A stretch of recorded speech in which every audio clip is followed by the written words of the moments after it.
Welcome to this class of Discrete Mathematics for BSc third year students. I am Dr. Priya Solomon, Associate Professor in Department of Mathematics at Government Mira Girls College, Udaipur. आज का topic of discussion रहेगा operations on graphs. पहला operation जो हम graphs पे देखेंगे that is union of graphs. तो मान लीजिए G1 एंड G2 आपके दो ग्राफ्स हैं, तो इनका जो यूनियन है उसको हम G3 से रिप्रेजेंट कर रहे हैं और G3 को हम V3 E3 मतलब G3 जो इनका यूनियन है उसके सेट ऑफ वर्टिसेस को V3 से एंड सेट ऑफ एजेस को E3 से रिप्रेजेंट कर रहे हैं. तो V3 is given by V1 union V2. That means जब हम ग्राफ्स का यूनियन लेंगे तो उसके सेट ऑफ वर्टिसेस में ग्राफ G1 की सारी वर्टिसेस आ जाएंगी एंड ग्राफ G2 की भी सारी वर्टिसेस आ जाएंगी. Set of edges is given by E1 union E2. तो that means G1 and G2 की सारी एजेस आपके G1 यूनियन G2 की एजेस में इंक्लूड हो जाएंगी. तो आप एग्जांपल देखिए, मान लीजिए ये ग्राफ G1 है, इसमें 3 वर्टिसेस और 3 एजेस हैं. ये आपका ग्राफ G2 है, इसमें 4 वर्टिसेस और ये एजेस हैं A, B, C, D and E2. 5 edges आपको यहाँ पर मिल रही हैं. अब जब आप इनका यूनियन लेंगे तो आप देखिए G1 एंड G2 की सारी वर्टिसेस आपको इंक्लूड करनी है. तो ये वर्टिसेस 1, 2 एंड 3 ये तो आपके G1 एंड G2 में कॉमन थी, तो इनको हमने यहाँ इंक्लूड कर लिया है. और ये फोर्थ वाली जो वर्टेक्स है ये G1 में नहीं थी, सिर्फ G2 में थी, लेकिन ये यूनियन में इंक्लूड हो जाएगी. अब G1 यूनियन G2 की एजेस में आपको सारी वो एजेस इंक्लूड करनी है जो कि G1 या G2 में से किसी में भी हों. तो सारी एजेस हम इंक्लूड करेंगे. तो E1, E2 एंड E3 ये एजेस आपकी ग्राफ G1 में से आएंगी. तो ये E1, ये आपकी एज E2 और ये एज E3 ये ग्राफ G1 में से आई है. अब यहाँ आप देखिए शेप सेम मेंटेन करना ज़रूरी नहीं है. जस्ट E1 आपकी एज है जॉइनिंग वर्टेक्स 1 टू वर्टेक्स 2. आप इसे किसी भी शेप में ड्रॉ कर सकते हैं. यहाँ पर ये हालांकि स्ट्रेट लाइन फॉर्म में ड्रॉ करी हुई थी, यहाँ इस तरह से ड्रॉ किया है हमने. तो आप इसको किसी भी फॉर्म में ड्रॉ कर सकते हैं. जस्ट इम्पॉर्टेंट ये है कि it should join vertex 1 to vertex 2. इसी तरीके से बाकी की एजेस E2 एंड E3 हमने ग्राफ G1 में से ली हैं. ग्राफ G2 की edges A, B, C, D and ये E2. तो E2 एज तो हम ऑलरेडी ग्राफ G1 में इंक्लूड कर चुके हैं. बाकी की जो एजेस हैं A, B, C and D इनको भी हमने इंक्लूड कर लिया है यहाँ. तो you get this graph G1 union G2. दो ग्राफ्स का इंटरसेक्शन भी हम निकाल सकते हैं. तो मान लीजिए G1 एंड G2 आपके दो ग्राफ्स हैं.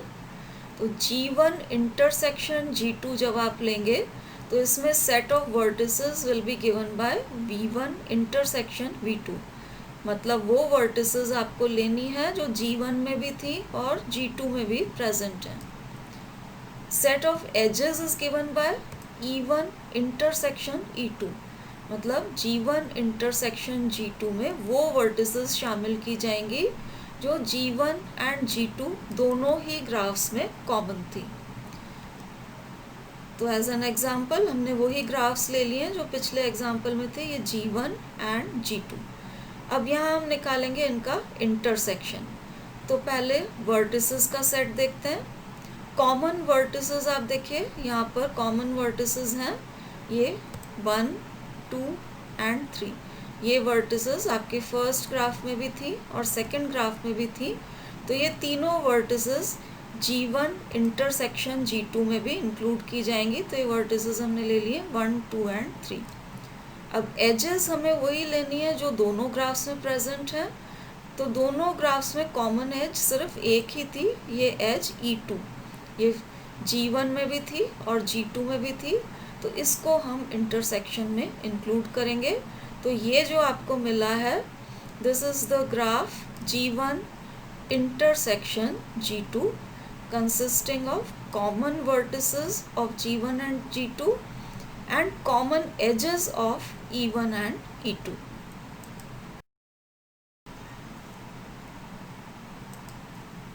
अब डिफाइन करेंगे ring sum of two graphs. तो मान लीजिए दो ग्राफ्स G1 एंड G2 हैं, तो इनका रिंग सम इस सिंबल से डिनोट किया जाता है। तो इस रिंग सम को हम ग्राफ G3 से रिप्रेजेंट कर रहे हैं। G3 के सेट ऑफ वर्टिसेस है V1 union V2। That means हमने इसमें G1 एंड G2 की सारी वर्टिसेस को इंक्लूड किया है। अब set of edges is given by E1 union E2 minus E1 intersection E2। तो जब हमने E1 यूनियन E2 लिया, यूनियन में G1 की और G2 की सारी एजेस इंक्लूड हो गई और इसमें से हम सब्ट्रैक्ट कर रहे हैं E1 intersection E2। That means हम उन एजेस को एक्सक्लूड कर रहे हैं जो कि G1 में भी हैं एंड G2 में भी हैं, क्योंकि E1 इंटरसेक्शन E2 मीन्स वो एजेस जो G1 एंड G2 दोनों में प्रेजेंट हैं।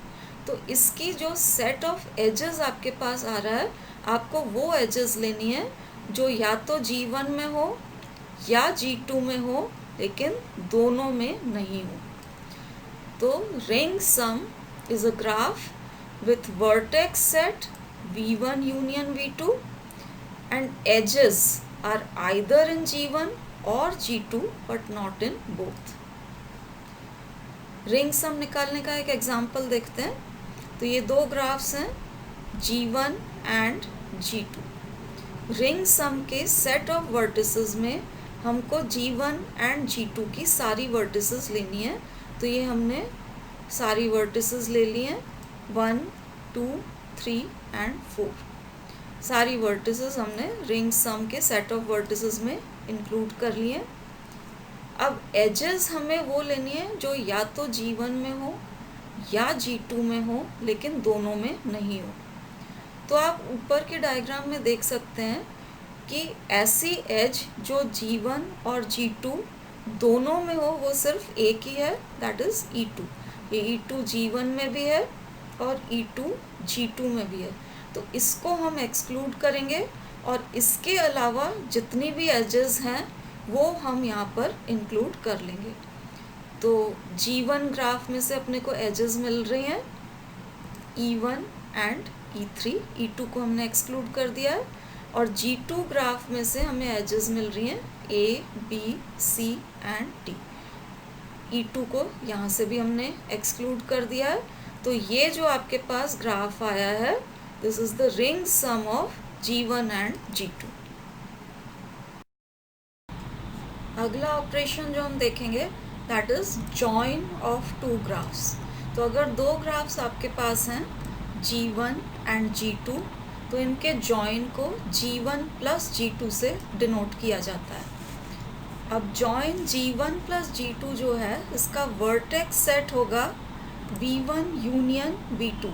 मतलब जॉइन में हमें graph G1 and graph G2 की सारी वर्टिसेस को इंक्लूड करना है। और जो सेट ऑफ एजेस होगा, तो सेट ऑफ एजेस में भी हमें G1 एंड G2 की सारी एजेस को इंक्लूड करना है। Set of edges will include all edges of G1 and G2। और इसके अलावा हमें वो एजेस भी इंक्लूड करनी है जो कि V1 को V2 से जॉइन करने वाली एजेस हैं। तो जैसे आप डायग्राम में देखिए, ये आपके दो ग्राफ्स हैं। पहला ग्राफ है ये G1 जिसमें दो वर्टिसेस हैं, एक ही एज है। दूसरा ग्राफ G2 है, इसमें 3 वर्टिसेस हैं और ये 2 एजेस इस ग्राफ में। अब इनका जॉइन हमें निकालना है। तो सारी वर्टिसेस, ये पांचों वर्टिसेस 2 G1 की और 3 G2 की आपको इंक्लूड करनी पड़ेगी।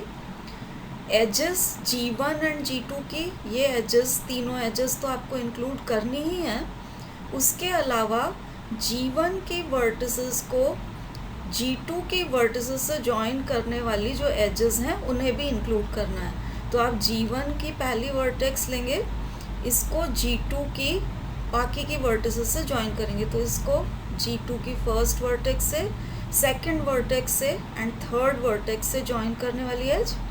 फिर G1 की अगली वर्टेक्स लीजिए, इसको भी G2 की तीनों वर्टिसेस से ज्वाइन करने वाली एजेस को आपको इंक्लूड करना पड़ेगा। तो ये जो ग्राफ बनेगा इस तरीके से बनेगा, ये कहलाएगा join of G1 and G2।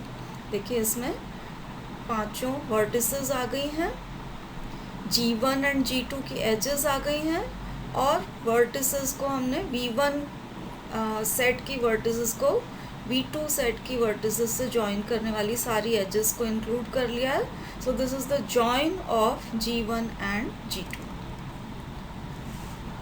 Next हम देखते हैं डिकम्पोजिशन ऑफ ग्राफ्स। तो ग्राफ G कहलाएगा डिकम्पोज्ड इनटू टू सब ग्राफ्स G1 एंड G2। तो ग्राफ G को हम इसके दो सब ग्राफ्स G1 एंड G2 में डिकम्पोज्ड तब कहेंगे अगर G1 यूनियन G2, ये जो डिकम्पोज्ड पोर्शंस हैं इनका यूनियन लेने से आपको पूरा ग्राफ G मिल जाए, and G1 intersection G2 must be a null graph. अगर ये नल ग्राफ है दैट मीन्स इसमें कोई भी एज नहीं होगी। अब इंटरसेक्शन में कोई भी एज नहीं है, that means G1 and G2 में कोई भी कॉमन एज नहीं है, and this means that every edge of G occurs in G1 और G2 but not in both.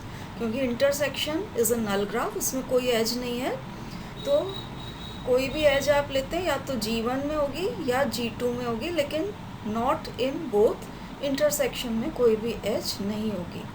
तब G कहलाएगा decomposed into G1 and G2। Next हम देखेंगे कि दो ग्राफ्स का प्रोडक्ट या कार्टेशियन प्रोडक्ट किस तरीके से निकाला जाता है। तो मान लीजिए दो ग्राफ्स हैं G1 एंड G2। अब इनका जो कार्टेशियन प्रोडक्ट है उसको G1 क्रॉस G2 से रिप्रेजेंट करेंगे, और इस ग्राफ का वर्टेक्स सेट जो होगा this is given bye V1 cross V2। V1 cross V2 this is Cartesian product of V1 and V2। इसके एलिमेंट्स ऑर्डर्ड पेयर्स आएंगे, जिसमें से पहला एलिमेंट V1 में से लिया जाएगा और दूसरा एलिमेंट V2 में से लिया जाएगा। तो अब हम देखते हैं पहले कि वर्टेक्स सेट कैसे बनाया जाता है। तो आप एग्जांपल में देखिए, ये पहला ग्राफ हमने ले रखा है G1, इसकी दो वर्टिसेस हैं U1 एंड V1, एक एज है इसमें। दूसरा ग्राफ ये G2 ले रखा है, इसमें तीन वर्टिसेस हैं U2, V2 एंड W2, और इसमें दो एजेस हैं। अब अगर हमें G1 क्रॉस G2 निकालना है तो इसका वर्टेक्स सेट होगा V1 क्रॉस V2। अब ऑर्डर्ड पेयर्स इसके लिए आपको बनाने पड़ेंगे, पहला एलिमेंट V1 से और दूसरा एलिमेंट V2 से लेते हुए। तो ऑर्डर्ड पेयर्स किस तरह से बनेंगे आप देखें, ये पहला एलिमेंट V1 में से लिया, दूसरा एलिमेंट आपको V2 में से लेना है। तो पहला ऑर्डर्ड पेयर बनेगा U1 U2, U1 को U2 के साथ लिया, देन U1 को V2 के साथ ले सकते हैं, एंड U1 को आप W2 के साथ ले सकते हैं। तो तीन वर्टिसेस आपको मिल जाएंगी U1 U2, U1 V2 and U1 W2। अब आप अगला एलिमेंट लीजिए V1 का, that is this small V1। इसको भी आप U2 के साथ ले सकते हैं, V2 के साथ ले सकते हैं, और इसको W2 के साथ भी हम ले सकते हैं। तो कॉरस्पॉन्डिंग आपको तीन वर्टिसेस और मिल जाएंगी V1 U2, V1 V2 and V1 W2। तो ये आपको वर्टेक्स सेट मिल गया G1 क्रॉस G2 का। अब एजेस G1 क्रॉस G2 की कैसे आएंगी, उसके लिए दो रूल्स होते हैं। तो वर्टिसेस हमने जो ली in the form of ordered pairs आई। मान लीजिए आपकी वर्टेक्स हम ये रिप्रेजेंट कर रहे हैं, ये पहला ऑर्डर्ड पेयर अगर A1 A2 है और दूसरा ऑर्डर्ड पेयर B1 B2 है, तो these vertices will be adjacent in G1 cross G2। adjacent होने का मतलब है कि इन वर्टिसेस को जॉइन करने वाली एज आपको मिलनी चाहिए, तभी ये adjacent कहलाती है। तो ये adjacent होंगी, दैट मीन्स इनको जॉइन करने वाली एज आपको मिलेगी G1 क्रॉस G2 में if two conditions are satisfied. उसमें से पहली कंडीशन है कि अगर A1 is equal to B1, मतलब ये जो आपने वर्टिसेस ली थी इसमें फर्स्ट पोजीशन वाला एलिमेंट अगर सेम है तो आपको देखना पड़ेगा कि A2 एडजसेंट टू B2 है या नहीं ग्राफ G2 में। तो अगर A1 is equal to B1 है and A2 is adjacent to B2 in G2, तो हम कहेंगे कि vertices A and B are adjacent. तो अब आप देखिए ये हमने सेट ऑफ वर्टिसेस यहाँ पर निकाल लिया था।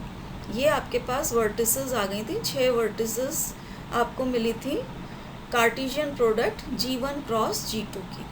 अब इनमें से किन वर्टिसेस के बीच में कनेक्टिंग एज आएगी यूजिंग दिस रूल 1, अब हम देखते हैं। तो अब आप देखिए जैसे ये वर्टिसेस हैं इनको हम पहले मार्क कर लेंगे। तो जैसे यहाँ मार्क किया हुआ है फर्स्ट वर्टेक्स है U1 U2, then U1 V2 U1 W2, फिर ये बाकी की जो 3 वर्टिसेस हैं इनको हमने नीचे मार्क कर रखा है V1 U2 V1 V2 and V1 W2। अब ज़रूरी नहीं है कि वर्टिसेस को इसी तरीके से मार्क किया जाए, आप कहीं भी बना सकते हैं। ये हमने अपनी कन्वीनियंस के हिसाब से इस टाइप से मार्क कर ली है कि ये वाली जो जहाँ पर U1 इनमें कॉमन आ रहा था तो इनको हमने फर्स्ट रो में मार्क किया है, और बाकी की 3 वर्टिसेस में V1 कॉमन था तो इनको सेकेंड रो में मार्क कर दिया है। कोई हार्ड एंड फास्ट रूल नहीं है कि इसी तरीके से मार्क किया जाए, केवल अपनी कन्वीनियंस के लिए ऐसा किया है। अब हम अप्लाई करते हैं रूल नंबर 1। तो रूल नंबर 1 कहता है अगर A1 is equal to B1 है, मतलब फर्स्ट पोजीशन वाले एलिमेंट्स ऑर्डर्ड पेयर्स में बराबर हैं, तो आपको चेक करना पड़ेगा कि क्या ग्राफ G2 में सेकंड पोजीशन वाले एलिमेंट्स एडजेसेंट हैं। तो अब आप देखिए फर्स्ट पोजीशन वाले एलिमेंट्स बराबर कहाँ कहाँ हैं। तो आप फर्स्ट ये जो टॉप रो हमने यहाँ बनाई थी इसमें आप देखिए फर्स्ट पोजीशन वाले एलिमेंट्स तीनों जगह U1 है, और जो सेकंड रो बनाई थी यहाँ भी आपके फर्स्ट पोजीशन वाला एलिमेंट V1 है तीनों में। तो फर्स्ट रो में भी फर्स्ट पोजीशन वाला एलिमेंट बराबर है और सेकंड रो में भी फर्स्ट पोजीशन वाला एलिमेंट बराबर है। तो यहाँ हमको चेक करना पड़ेगा कि क्या सेकंड पोजीशन वाला एलिमेंट एडजेसेंट है इन G2। तो अब G2 जो ग्राफ है उसमें आप देखिए एडजेसेंट वर्टिसेस कौन कौन सी हैं। U2 is adjacent to V2 and V2 is adjacent to W2। तो यहाँ आप देखिए U2 is adjacent to V2, इसलिए इन वर्टिसेस को ज्वाइन करने वाली एज ये वाली आपको मिल जाएगी। V2 is adjacent to W2 in G2, इसलिए इन दोनों को ज्वाइन करने वाली एज ये वाली आपको मिल जाएगी। इसी तरीके से नीचे वाली रो में आप आ जाइए, यहाँ पर भी फर्स्ट पोजीशन वाले एलिमेंट्स बराबर हैं इक्वल टू V1। तो यहाँ पर आप देखिए सेकंड पोजीशन वाला एलिमेंट हम देखेंगे U2 is adjacent to V2, इसलिए इन दोनों को ज्वाइन करने वाली ये एज आपको मिल जाएगी। और V2 is adjacent to W2 है, इसलिए इन दोनों वर्टिसेस को ज्वाइन करने वाली ये एज हमें मिलेगी। तो फर्स्ट रूल को यूज़ करते हुए आपको 4 एजेस मिल रही हैं। पहली एज ये वाली, दूसरी एज ये, तीसरी एज ये वाली एंड चौथी एज ये। बाकी की एजेस को निकालने के लिए हम रूल नंबर 2 को यूज़ करेंगे। तो अब रूल नंबर 2 देखिए। रूल नंबर 2 कहता है कि ये vertices A and B these will be adjacent if A2 is equal to B2। मतलब यहाँ पर अगर सेकंड पोजीशन वाले एलिमेंट्स बराबर हैं और साथ में क्या होना चाहिए, A1 is adjacent to B1 in G1। तो रूल नंबर 2 कहता है कि vertices A and B adjacent होंगी अगर सेकंड पोजीशन वाले एलिमेंट्स बराबर हैं एंड फर्स्ट पोजीशन वाले एलिमेंट्स जिन वर्टिसेस को रिप्रेजेंट कर रहे हैं वो वर्टिसेस ग्राफ G1 में एडजेसेंट होनी चाहिए। तो अब आप देखिए हमने जो वर्टिसेस मार्क की थी उसमें सेकंड पोजीशन वाले एलिमेंट्स बराबर कहाँ कहाँ हैं। तो ये आप देखिए सेकंड पोजीशन वाला एलिमेंट यहाँ बराबर आ रहा है इन दोनों में, सेकंड पोजीशन वाला एलिमेंट U2 है। देन नेक्स्ट आप देखिए यहाँ पर ये वर्टिसेस हैं, यहाँ सेकंड पोजीशन वाला एलिमेंट दोनों में V2 है और यहाँ भी सेकंड पोजीशन वाला एलिमेंट दोनों में बराबर आ रहा है। तो जब सेकंड पोजीशन वाला एलिमेंट बराबर है आपको चेक करना पड़ेगा क्या फर्स्ट पोजीशन वाला एलिमेंट जो आपके पास यहाँ आ रहा है U1 और यहाँ पर आ रहा है V1, क्या ये दोनों G1 में एडजेसेंट हैं। तो ये आपका ग्राफ है G1 में आप देखिए U1 is adjacent to V1। तो यहाँ आप देखिए सेकंड पोजीशन वाला एलिमेंट बराबर है and U1 is adjacent to V1 in G1, इसलिए इन दोनों वर्टिसेस को हम ज्वाइन कर सकते हैं, आपको ये एज मिल जाएगी। फिर आप देखिए यहाँ पर भी इसी तरह की सिचुएशन थी, सेकंड पोजीशन वाला एलिमेंट बराबर है and U1 is adjacent to V1 in G1, इसलिए ये एज आपको मिलेगी। अगेन W2 यहाँ सेकंड पोजीशन वाला एलिमेंट बराबर है and U1 is adjacent to V1 in G1, इसलिए ये एज आपको मिल जाएगी। तो सेकंड रूल को यूज़ करते हुए आपको 3 एजेस मिल रही हैं, पहली ये वाली, सेकंड ये वाली एज आपको मिल रही है और तीसरी एज हमें मिल रही है ये। तो इन दोनों रूल्स को यूज़ करते हुए हमें Cartesian product G1 cross G2 की एजेस मिल गई। अब यहाँ आप देखिए यहाँ इस वर्टेक्स को हम यहाँ से ज्वाइन करने वाली एज नहीं कंसिडर कर रहे हैं हम, क्योंकि दोनों रूल्स में से कोई सा भी यहाँ सेटिस्फाई नहीं हो रहा है, न तो फर्स्ट पोजीशन वाला एलिमेंट बराबर है और न सेकंड पोजीशन वाला एलिमेंट बराबर है। इसी तरीके से ये जो एजेस हमने बाकी की कंसिडर नहीं करी हैं क्योंकि यहाँ पर रूल नंबर 1 और 2 में से कोई सा भी सेटिस्फाई नहीं हो रहा है। तो जब रूल्स 1 एंड 2 को हम यूज़ करेंगे, ये जहाँ पर सेटिस्फाई होते हैं वो एजेस आप G1 क्रॉस G2 में ले सकते हैं, अदरवाइज नहीं। तो इन रूल्स को फॉलो करते हुए जो ग्राफ आपको G1 क्रॉस G2 मिला है वो यहाँ पर ड्रॉ किया हुआ है। So this is the graph G1 cross G2। Next हम देखेंगे कॉम्पोजिशन ऑफ ग्राफ्स। तो मान लीजिए 2 ग्राफ्स G1 एंड G2 आपके पास हैं, इनके कॉम्पोजिशन को इस तरह से डिनोट किया जाता है, this is G1 composition G2। अब ये जो कॉम्पोजिशन से ग्राफ आएगा इसका वर्टेक्स सेट होगा V1 cross V2। V1 cross V2 निकालने का मेथड हमने पिछले केस में देखा था, उसी तरीके से आपको ऑर्डर्ड पेयर्स बनाने हैं, taking first element from V1 and second element from V2। तो आप देखिए जैसे ये ग्राफ्स G1 एंड G2 ये वही हैं जो पिछले एग्जाम्पल में हमने लिए थे।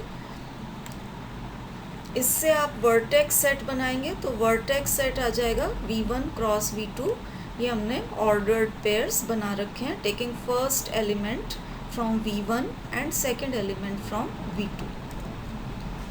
अब एडजेसेंट एजेस निकालने के लिए जो रूल्स यहाँ फॉलो किए जाते हैं वो आप देखिए, वर्टिसेस A, वर्टेक्स A हमने ले रखा है as an ordered pair A1 A2 और वर्टेक्स B को ले रखा है B1 B2।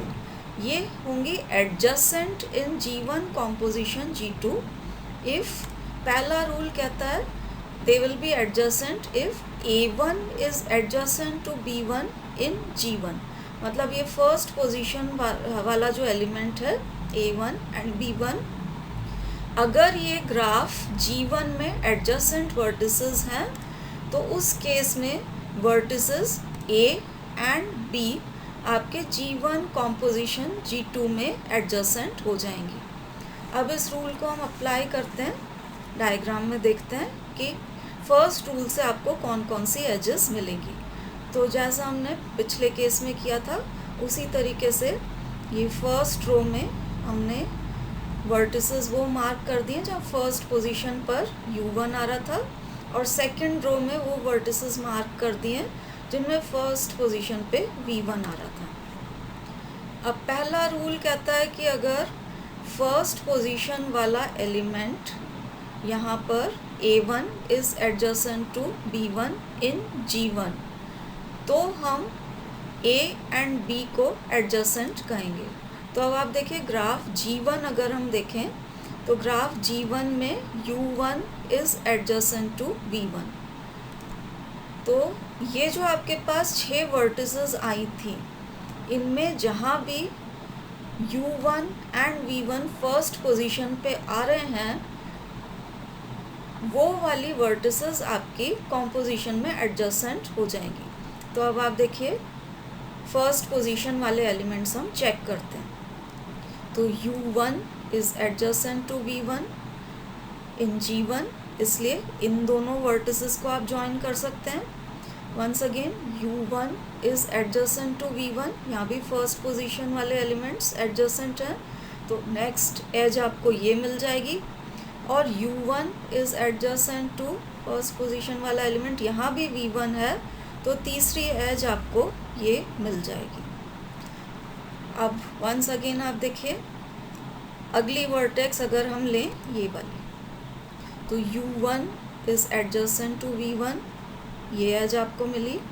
Once again U1 is adjacent to V1, तो you get this next edge, and U1 is adjacent to V1, तो ये आपको एज मिल गई। तीसरी वर्टेक्स आप यहाँ लीजिए, U1 is adjacent to this V1, तो ये एज अब हमें मिल गई। Once again U1 is adjacent to V1, तो अगली एज आपको मिली ये वाली, and U1 is adjacent to V1, इसलिए ये एज भी आपको मिल गई। तो टोटल 9 एजेस आपको मिल गई using rule number 1। First position वाला एलिमेंट अगर ग्राफ 1 में G1 में ये रिप्रेजेंट कर रहे हैं एडजेसेंट वर्टिसेस, तो A एंड B आपके एडजेसेंट हो जाएंगे G1 कॉम्पोजिशन G2 में।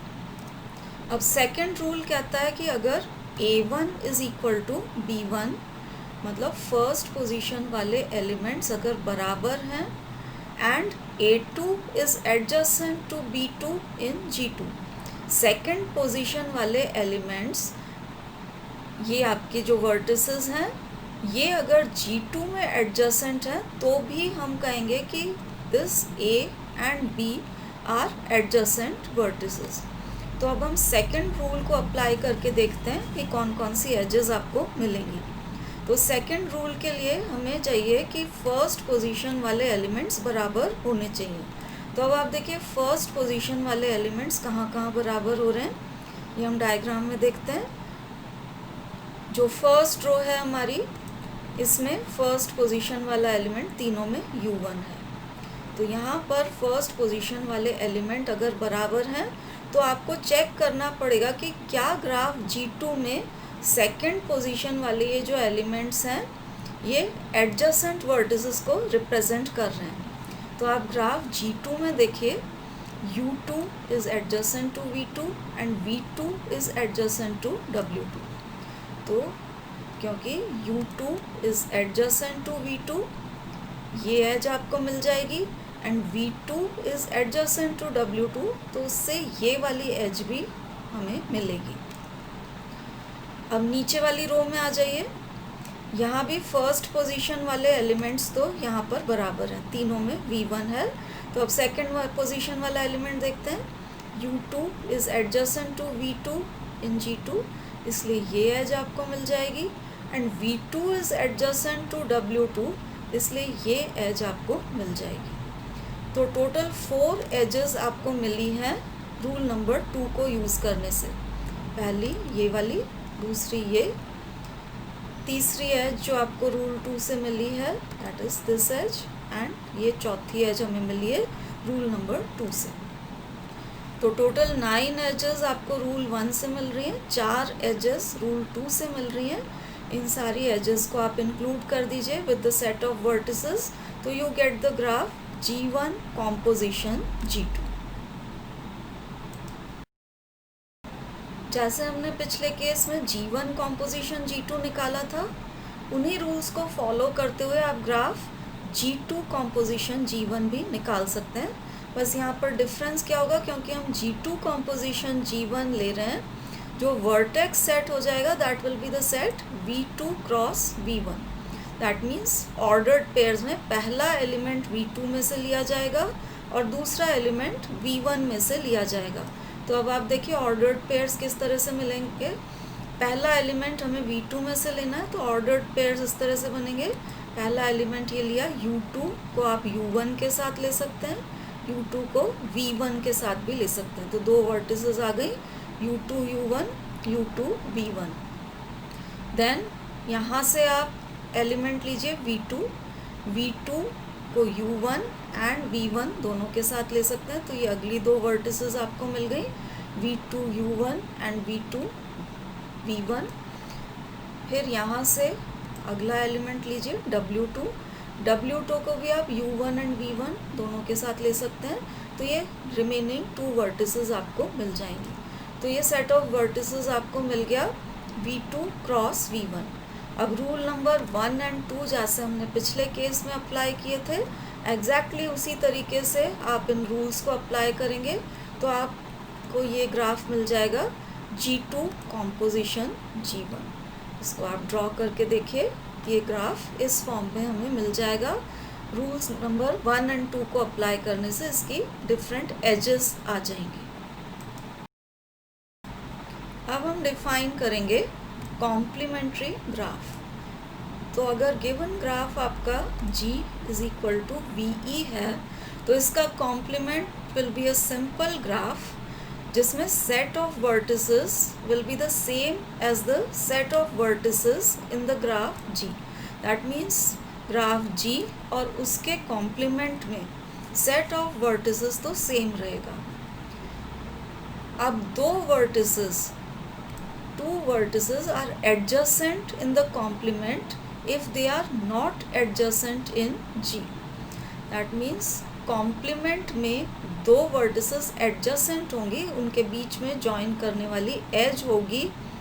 अगर उनको join करने वाली edge ग्राफ G में present नहीं थी, तो जो vertices ग्राफ G में edges के थ्रू connected थी वो कॉम्प्लीमेंट में एजेस के थ्रू कनेक्टेड नहीं होंगी, और जो वर्टिसेस ग्राफ G में एजेस के थ्रू कनेक्टेड नहीं थी वो कॉम्प्लीमेंट में एजेस के थ्रू कनेक्टेड होंगी। तो अब आप देखिए ग्राफ G और इसका कॉम्प्लीमेंट इस फिगर में शो किया है। एक्चुअली ये एक दूसरे के कॉम्प्लीमेंट्स हैं। अगर आपका ग्राफ G आप ये लेते हैं, अगर this is the original graph, तो इसकी जो वर्टिसेस हैं वही सारी वर्टिसेस आपको कॉम्प्लीमेंट में मिलेंगी। अब आप देखिए जैसे U एंड V आपके ओरिजिनल ग्राफ में कनेक्टेड थे, तो अब कॉम्प्लीमेंट में U एंड V कनेक्टेड नहीं होंगे। ये U एंड W यहाँ पर कनेक्टेड नहीं थे, तो कॉम्प्लीमेंट में अब U एंड W कनेक्टेड हो जाएंगे। तो इस रूल को फॉलो करते हुए आप कॉम्प्लीमेंट की एजेस निकाल सकते हैं। तो अगर ये आपका ओरिजिनल ग्राफ है, इसका कॉम्प्लीमेंट इस तरह से आएगा, और अगर इसे आप ओरिजिनल ग्राफ मानते हैं तो इसका कॉम्प्लीमेंट ये होगा। तो ये दोनों जो हैं एक दूसरे के कॉम्प्लीमेंट्स होंगे। अब यहाँ एक बात और आप ध्यान दीजिए कि G और G बार का अगर यूनियन ले लिया जाए, तो यूनियन अगर ले लिया जाता है तो दोनों की सेट ऑफ वर्टिसेस तो सेम है। सेट ऑफ वर्टिसेस तो आपकी G एंड G बार की सेम है, तो सेट ऑफ वर्टिसेस यूनियन में एज सच रहेंगी। एजेस जो यहाँ थी वो यहाँ नहीं थी, और जो यहाँ है वो एजेस यहाँ नहीं थी। अब आप यूनियन ले लेते हैं तो सारी की सारी एजेस आपको मिल जाएंगी। यूनियन लेने पे ये सारी एजेस भी इंक्लूड हो जाएंगी और ये सारी एजेस भी इंक्लूड हो जाएंगी, तो हर वर्टेक्स का बाकी सारी वर्टिसेस से कनेक्शन आपको मिल जाएगा। जैसे आप वर्टेक्स यू देखिए, यू का वी के साथ, यू का एक्स के साथ एंड यू का जेड के साथ कनेक्शन आपको यहाँ पर मिल रहा था। यहाँ पर आपको यू का डब्ल्यू के साथ, यू का वाई के साथ कनेक्शन मिल रहा है। तो दैट मीन्स अगर हम यूनियन ले लेते हैं तो U का कनेक्शन आपको सारी की सारी वर्टिसेस, मतलब ये V का कनेक्शन यहाँ से, W का कनेक्शन कॉम्प्लीमेंट से, X का कनेक्शन यहाँ से, Y का कनेक्शन कॉम्प्लीमेंट से एंड Z का कनेक्शन यहाँ से, U will get connected to all the remaining vertices। यही बाकी सारी वर्टिसेस के लिए भी होगा। तो अगर G एंड G बार का यूनियन ले लिया जाएगा तो every vertex will be connected to every other vertex, और जब हर वर्टेक्स बाकी की सारी वर्टिसेस से कनेक्टेड हो जाती है तो ग्राफ आपका कंप्लीट ग्राफ हो जाता है। तो जब हम G यूनियन G बार ले लेंगे तो आपको कंप्लीट ग्राफ मिल जाएगा। अब ये नेक्स्ट एग्जांपल देखिए, ये कह रहा है if a simple graph G consists of n vertices and E edges, then the number of edges in its complement G bar, this is equal to 1/2 n into n minus 1 minus E। तो अभी हमने देखा था कि अगर graph G में n vertices हैं, आप G का यूनियन G बार से ले लेते हैं, मतलब ग्राफ और उसके कॉम्प्लीमेंट का यूनियन ले लिया जाए तो आपको कंप्लीट ग्राफ मिल जाएगा विथ n वर्टिसेस।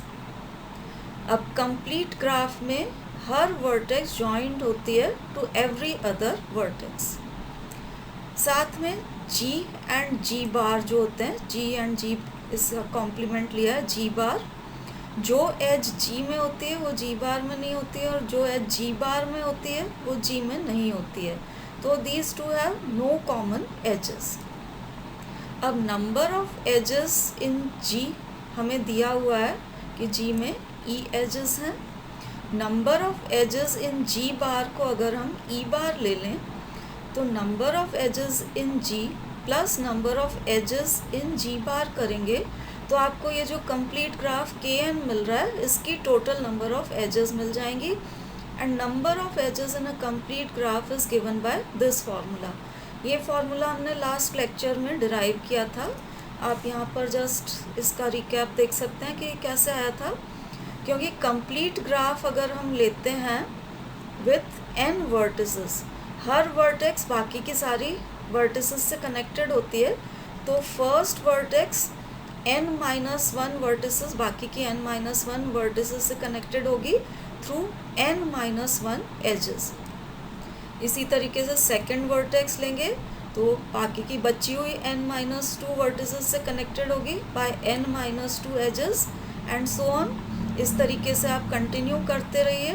तो जो n-1th वर्टेक्स आएगी it will be connected to the remaining one vertex by one edge. तो टोटल नंबर ऑफ एजेस आ जाएगा इन सबको जोड़ने से, तो 1 + 2 + 3 अप टू n-1, इनका टोटल कर देते हैं तो ये आपको टोटल नंबर ऑफ एजेस मिल जाती है कंप्लीट ग्राफ की, जो कि हमने यहाँ पर यूज़ किया है इस फॉर्मूले में।